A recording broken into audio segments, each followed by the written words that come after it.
Hello and welcome to the DayTrader command line interface application that I have created. So once you execute your run file, the first thing you will need to do is you will need to sign in to the DayTrader application. You do so with your first and last name. So I have an account, and therefore we're going to use me as an example. You can certainly create a new account by just using a name that isn't in the database. So it gives you an option menu that is personalized to your account, meaning that it pulls from the database your information. So, to be able to buy stocks, I definitely want to know how much money I have to play with. So I'm going to first check my balance. So it tells me my current balance is $12,636.96. Well, that's all well and grand, but I don't know what stocks I own right now. So I'm going to need to review my portfolio. So not only does it review my portfolio for me, but it does an analysis of the current stocks that I own. So let's take a look at them. I own Tiffany & Co., I own Starbucks, I own JP Morgan, and I own some Apple shares all right now. So it tells me the number of shares that I own, the value that I purchased it for, and a current quote. So the current quote is querying a API which pulls current stock information, what it's actually trading at now, and returns that value to you here. And then its current value is listed, and we do some math for you to tell you how much money you have made in terms of a percentage or lost in terms of a percentage. This is a great day because you can see both in these two instances that I've made money here and lost money here, so that the program is doing that math for me behind the scenes. Whereas the stock that I bought for JP Morgan is worth the exact same value at which I bought it for earlier today. So that is staying fairly level throughout the day, where there's some changes here and here. And if we were to query this multiple times over the next 5 minutes, each of these would likely come up with different answers each time because the stock data is constantly swinging. There's volatility in the market. So I've run my analysis. I know what stocks I own. Maybe I don't really look like I want to sell any of these because they haven't really performed excellently at the moment. So I would do my analysis and decide to hold on to them. But I know I have $12,000 in the bank, so maybe I want to buy something else. So I would have to say, what stock might that be? Maybe I have a stock in mind. And we will say, how about I pick some sort of communications organization? But I'm going to do some research first. So I'm going to select option 3 from my menu, and it's going to ask me which stock would I like to purchase. So I'm going to say Verizon. I want to know a little more about Verizon. So it's going to tell me current stock information for Verizon Communication is its trading price is this.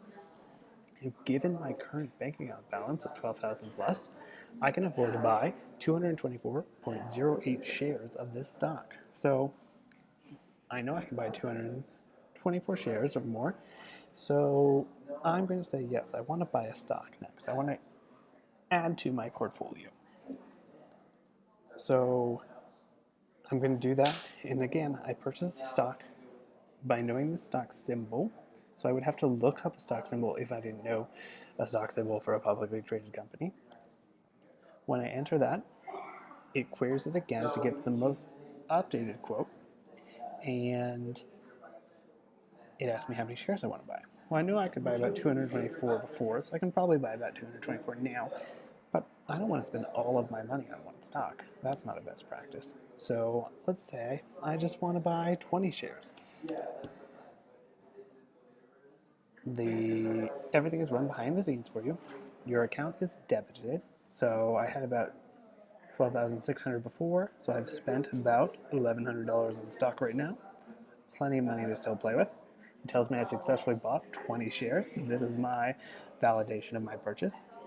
And if I review my portfolio again, it's going to tell me that I now own some Verizon stock, and this is its purchase price, and this is its current value. So it's gone up slightly in the past minute, but not so much that I would want to act on anything now.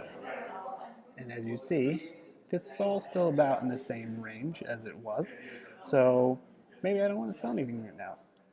But as for an example of this, I'm going to sell something so you can see that I can either sell an entire stock, I can sell all the shares I own, or I can sell partial shares. So let's say that I want to sell a stock, so I select option 5, and it tells me, again, all the stocks I own, but it tells me less detail this time because I don't need all that detail at the moment. I need to know the stocks that I own and their shares. So let's say I want to sell JP Morgan.